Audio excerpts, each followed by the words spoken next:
Welcome to Coach Bennett's podcast, where every run has a purpose, where kindness is hardcore, where this is about running, and this is not about running, where every starting line is a finish line in disguise, where rambling still gets you where you need to be, where pineapple will never ruin your pizza, and the sodas, adult and not adult kind, are always cold, and where there is room on the starting line for everybody. I'm Coach Bennett. Thank you for letting me be a part of your day. Let's get started. Welcome to episode 96 of Coach Bennett's podcast. That's right, 96. You know what happened in 1996? I'll tell you something that happened in 1996.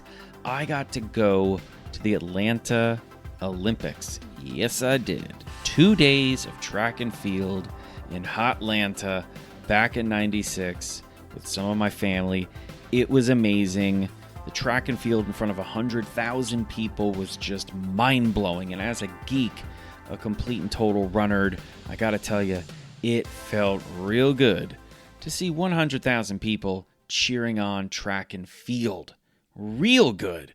But I'll tell you what, I was in the stadium, the Olympic Stadium, and it wasn't actually the track and field that was the highlight of my time in the stadium during all of the track and field. I'll tell you what was. Actually, I had two really big highlights, all right? One of them was we had binoculars, because we're nerds, and we saw a group of Ethiopians. And they looked like track athletes because they were all in their track suits, and they stand out because of the green, the yellow, and the red that they had on. And my younger brother and I, we were there, and we're complete dorks, and we were looking, we're like, do you think Haile Gebrselassie is over there? And we're looking through the binoculars, and I'm like, I think I see Haile Gebrselassie. Now, Haile Gebrselassie was one of, if not the greatest distance runners on the planet at the time. All right, so he had set world records in the 5K and the 10K. He won gold medals in the 10K in back-to-back Olympics, in one of the great all-time duels, actually in any event at the Olympics, between Paul Tergat of Kenya and Haile in the 10K. Amazing. But anyway, the point is, we found him. And we ran over there in between races, and they were obviously sitting in the athletes section. And my younger brother and I are yelling, Haile, Haile, and he turns around and he waves at us. And we try to go down there, and the usher says you can't go down there, which makes sense because we weren't Olympic athletes then, nor were we Olympic athletes at any time in our lives. So it makes sense for us not to be allowed down there. But we yelled at Haile like, they're not letting us come down. So he starts waving us down, and we're pleading with the usher, please, look, he's waving for us to come down. Finally, the usher turns around, sees that Haile Gebrselassie, whether he knew it was Haile Gebrselassie or not, I don't know, but he sees this Olympian waving us down. We said, we're going to be real quick, and we ran down there. We took a quick selfie. Now, here's the thing. There are no, cell phones in 1996. So this selfie was us holding a camera and just hoping that we were going to get this shot. Now, if you are around my age, then you realize the terror that you had, and excitement too. It was always mixed together when you would go and pick up the film to get developed. And I was just thinking, please, please, please have Haile Gebrselassie in this picture, and if I can ask for something else, have us both be in the picture with him. Actually, there were three parts. One was, at the very minimum, let's make sure Haile Gebrselassie in the picture. If I can ask for one more thing, make sure I'm in the picture with Haile Gebrselassie. And then if I can ask for one more thing, my younger brother can be in the picture too. But let's be honest, if he's not in there and I'm in there, it's a victory. We got the pictures back, and he was in there. I was in there, and my brother was in there. We were all in the picture with him. One of my favorite and most cherished pictures of all time. And if you don't know who Haile Gebrselassie is, that's okay, because I'm going to link you to the 10K duel with Paul Tergat. One of, like I said, the great races ever. The other highlight, which was the highlight of highlights, was I had the binoculars on and I'm looking, through the crowd, looking at athletes, and I suddenly see this massive flurry of people walking through the halls. As you can, you're looking on the other side of the stadium and you can just see like this big cluster of people walking through, the hallways. Every section, suddenly there's like a gap, and I was like, who's walking over there? And I thought that I knew who it was. I could just faintly, kind of on the outskirts of my mind, I was like, there's a chance that it's this person. So I told my brother, we got to go run right now because I think I just saw somebody special. So we run to the other side of the stadium, and sure enough, it's Muhammad Ali. Yes, I got to see Muhammad Ali in person. Granted, I wasn't going to be allowed to get close enough to him to get a picture with him, or at least a 90s version of a selfie, but I did get to see him in the flesh, the greatest Muhammad Ali. So that's what I wanted to say about 1996. All right, so let's get into this episode, though. What a opening salvo for episode 96. This one is going to be how to get through a tough run, or maybe it'll be how to get through a rough run, or how to get through a really hard run. I don't know. It all means the same thing because we're going to have hard runs. That's just the reality. I don't care what kind of shape you get in. I don't care how long you've been running. It doesn't matter if you're experienced, inexperienced. Every now and again, you're going to have a really rough run. So this episode is just how to get through it, because you got to learn how to get through it. You do.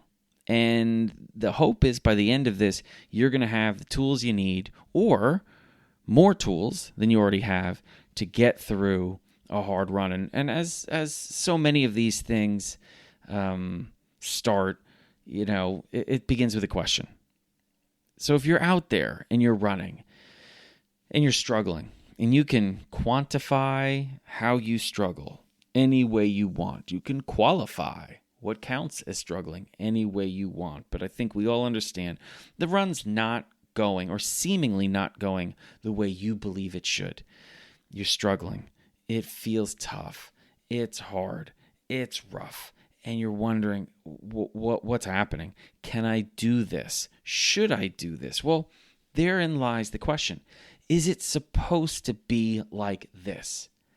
That's the first question I want you to ask. Is it supposed to be like this? Because the answer may be yes, it's supposed to be like this. For instance, it's a tempo run. And I tell people when we're doing a tempo run, I say, I make sure I qualify what a tempo run is. I talk about what the purpose is. And then I say it's annoying, it's awkward, it's a weird pace. It's hard, but it's not so hard that you can't do it.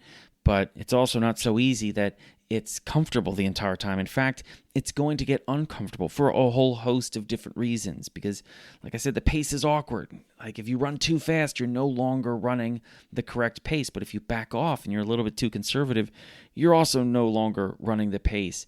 So you have to really be focused the entire time, but you're also not struggling big time, but you're never really totally relaxed. It's a very difficult run to do. It's supposed to be. So a lot of times people will get into it and maybe there's 15 minutes left in the tempo and they are struggling.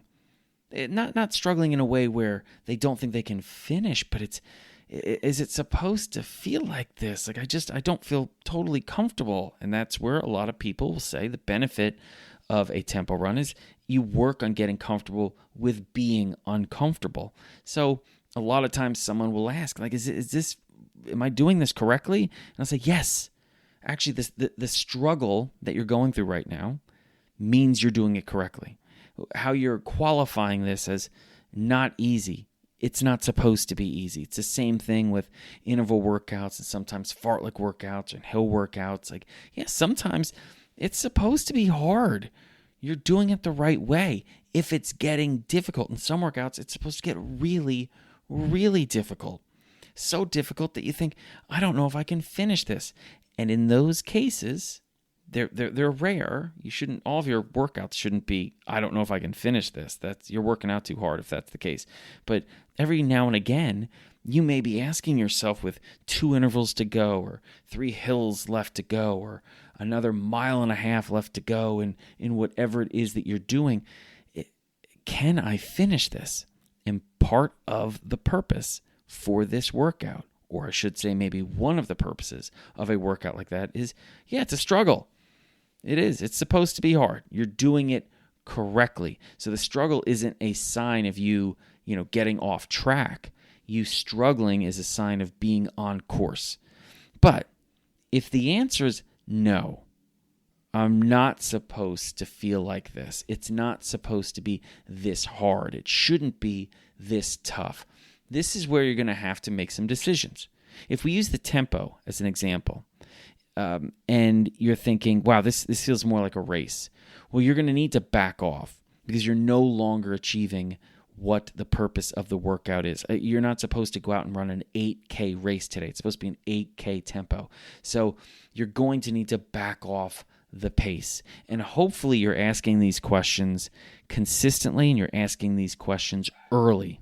Now, if you're wondering if that was your dog barking, no, that was my dog barking because Coco decides he needs to be a part of just about every episode.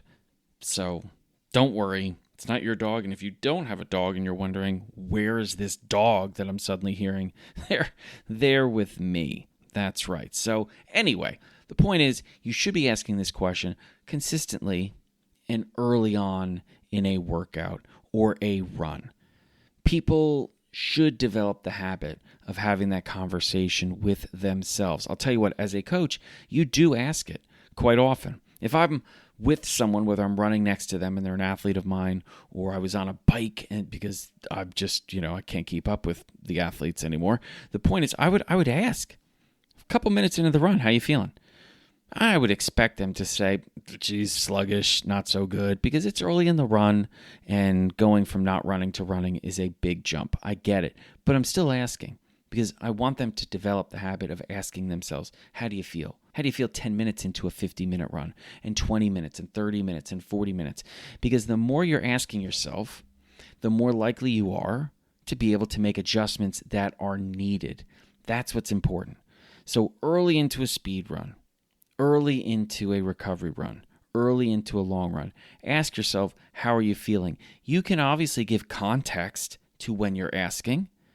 If you're asking 5 minutes into a long run and you say, oh, I feel so sluggish, it doesn't mean you quit the long run because you're 5 minutes into a run. You're probably going to feel sluggish, so this is totally normal.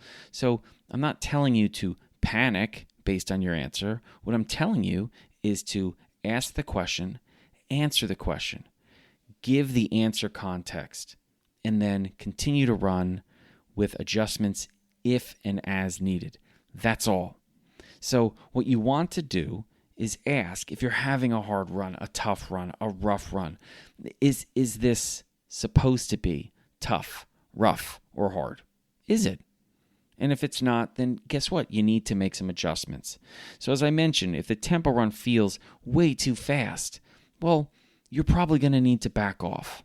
That would be what you would do. Now, that's going to take some guts. A lot of people think, courage and confidence and all of these things turn into you pushing and running harder and trying to go longer and going faster. And that's all true. It does. It takes a level of confidence to do all of those things. It takes a certain amount of mental and physical strength to do those things. But it takes a lot of confidence. It takes a lot of self-control to back off from a pace as well, to not run as far as originally planned, because running that far is not a good idea. But a lot of us will dismiss the fact that it's not a good idea because we think that if we cut a run short, if we back off the pace, it's a sign of weakness. Now, if you should back off the pace, cut some of the distance, that's not a sign of weakness if you do it. It's a sign of strength. More importantly, it's just a sign of intelligence. It's stupid to do something you shouldn't do. That's just something I want to kind of reiterate throughout here, that it's not smart to run harder than you're supposed to. It's not hardcore to run longer than you're supposed to. You have a certain purpose with every run you do. And yes, there is a gray area there on pace, on distance, on duration.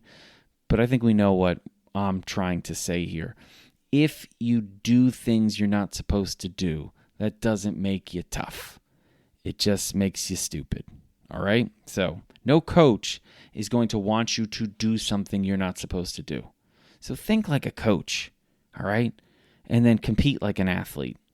That's what you should be doing, all right? And I guess it's also important to realize that there's a lot of reasons why maybe it feels tough, maybe it feels harder than it should, and some of these demand adjustments and some of them don't. It could be something like the weather.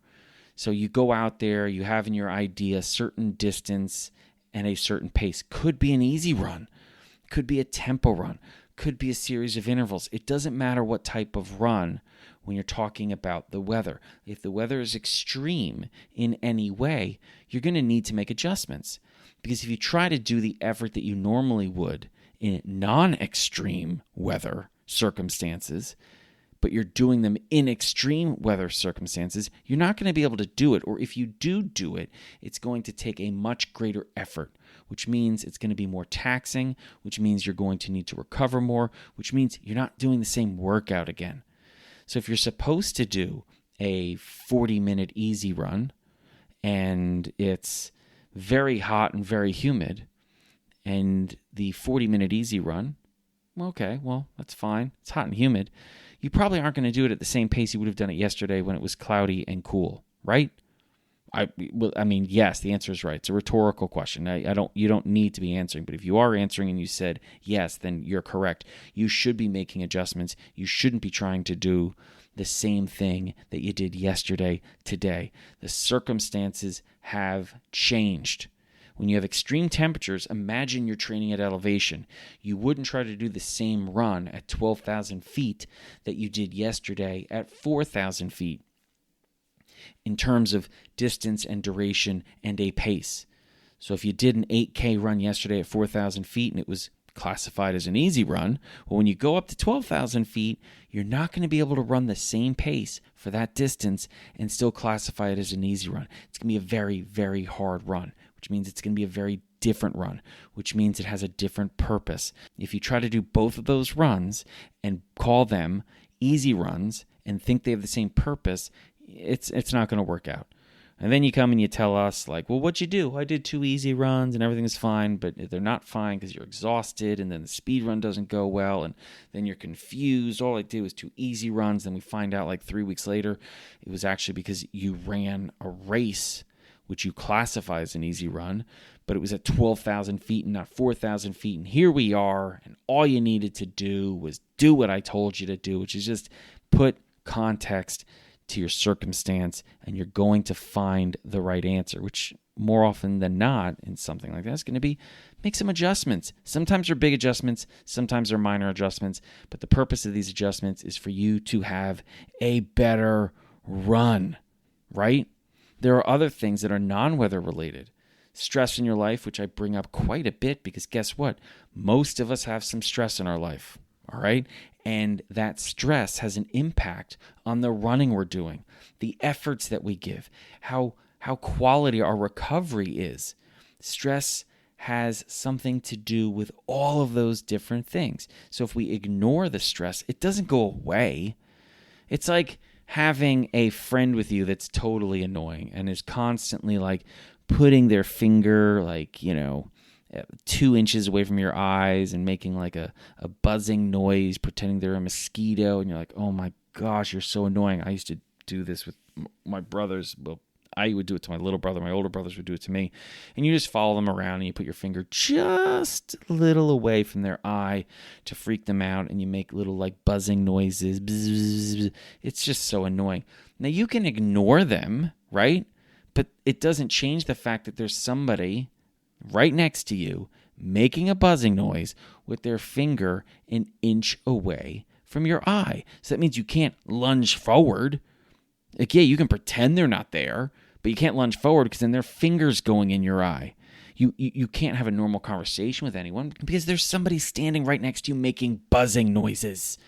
So it doesn't work to ignore what's going on. So if you head into a run, a workout, a race, and you have been really stressed out, acknowledge the fact that you've been stressed out and make adjustments.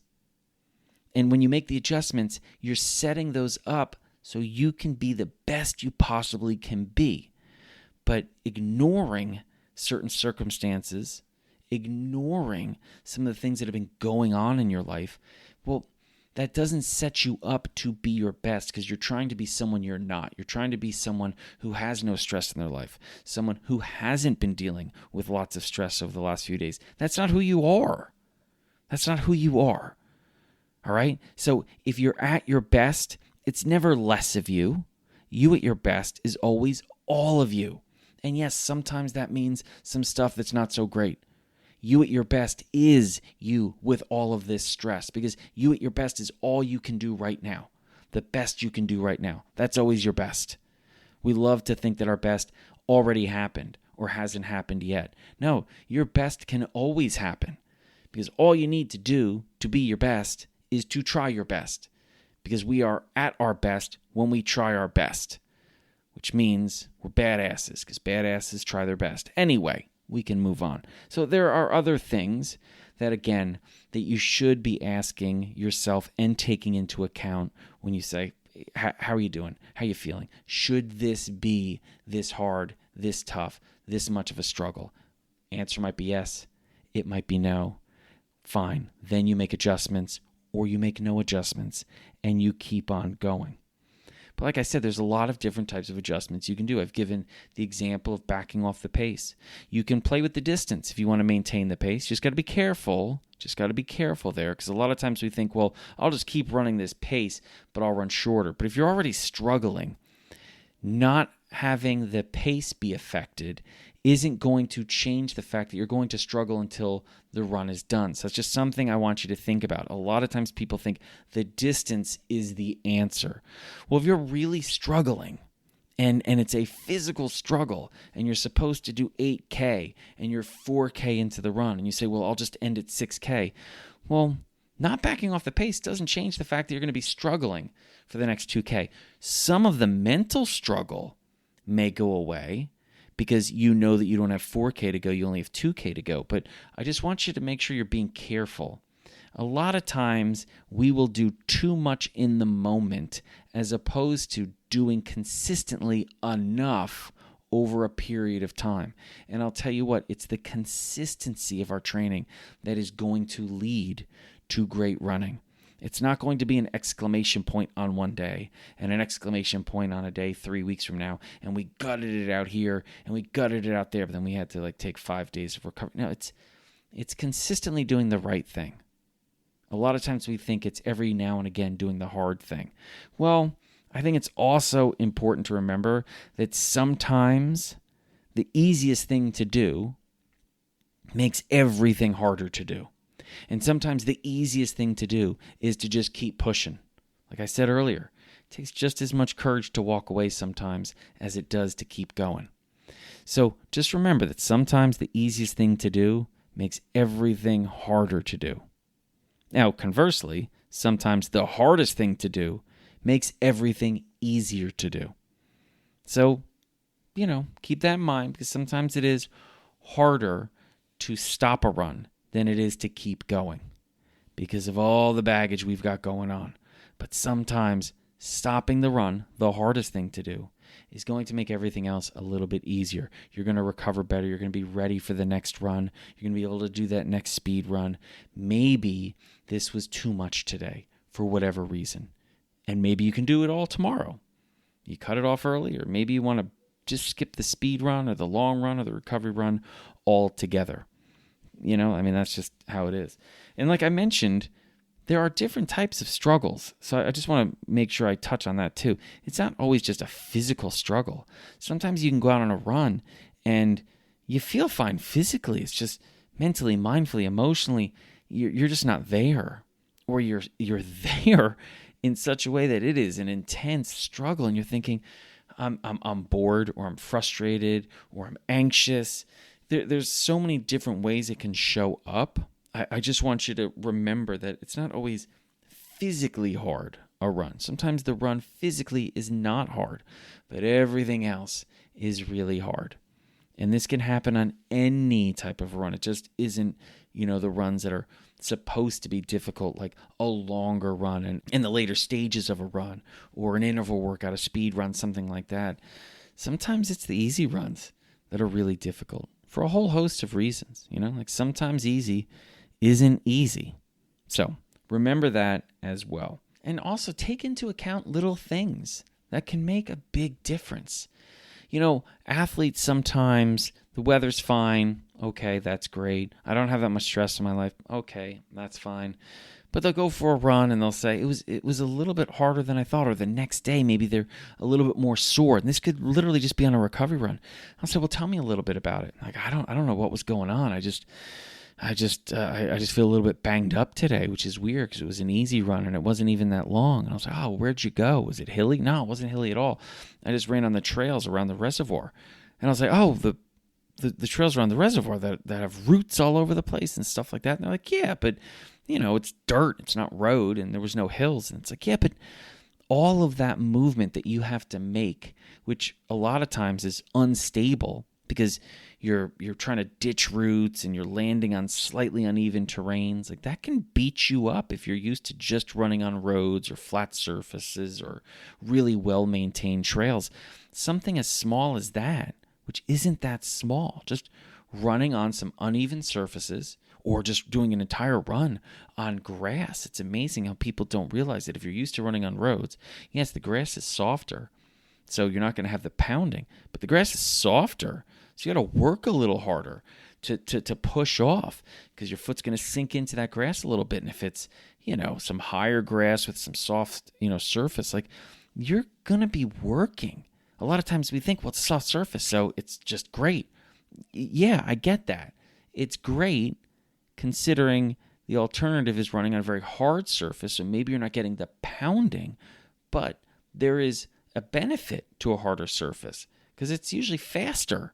So when you're running on that grass and you're trying to do the same pace that you would normally do on a road or on a track, you're going to be working harder because the surface is softer.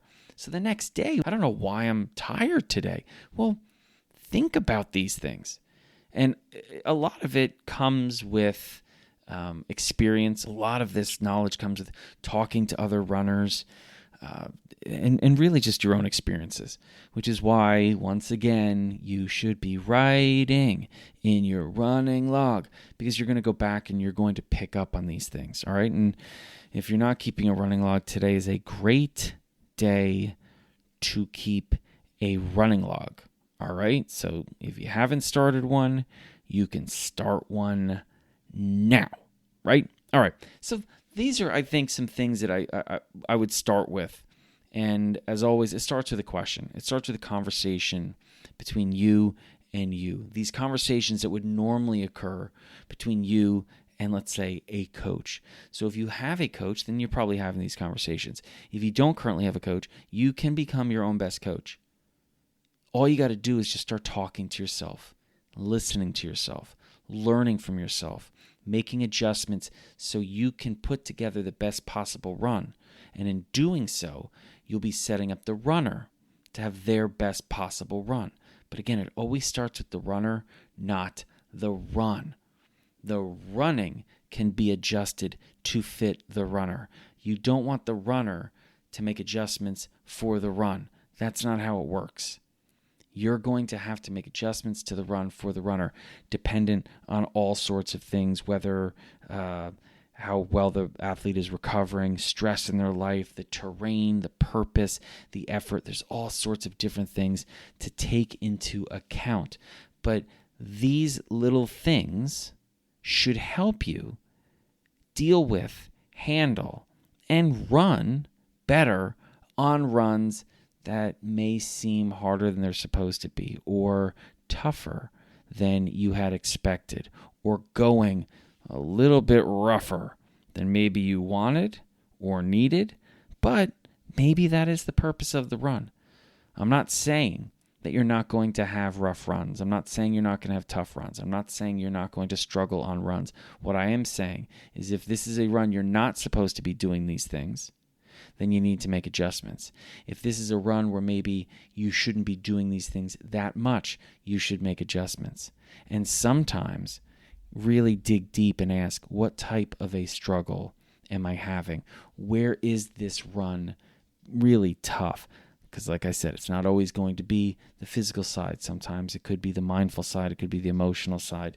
There are different ways for a run to show up as tough, rough, or hard. And if you can navigate during these runs a little bit better, you're going to have a better run. And if you can consistently have better runs, that's going to end up as you becoming a better runner. And that's the key, right? Well, that and you remembering that all of these things that you can learn and experience and get better at over the course of a start and finish line, you can bring into the rest of your life. You can find that you can navigate and handle tough, rough, and hard days better, tough, rough, and hard conversations better, tough, rough, and hard situations better. You can take what you've learned from running and you can bring it into the rest of your life. That's the hope. So, I hope you enjoyed the episode. And yes, I know I owe a conversation about 1994 because I screwed that up in an earlier episode and I didn't talk about it. It's coming. It just deserves some time, my people. I loved 1994, so I'm going to give it its just due. I just don't know when I'm going to do that. But until then, I hope you subscribe to the podcast. I hope you give it a rating. I hope you leave a really nice review. I hope you share it with friends and family and teammates and even some strangers, because I think that would be a nice gift for them. And until next time, take care of yourself, take care of each other, and I'll meet you on another starting line. Thank you so much for listening to Coach Bennett's podcast today. And if you haven't already subscribed or set yourself as a follower to the podcast, I really hope you would. And make sure you check out the show notes, because in those show notes, you're going to find a link to Coach Bennett's newsletter and all the social media sites I'm on, like Instagram and Threads and Cameo and Blue Sky and Nope, not on that one anymore. So all the ones I am on, you're going to find it in the show notes, so check that out as well. And as always, thank you again for listening to Coach Bennett's podcast. Until next time, you keep taking care of yourself and each other.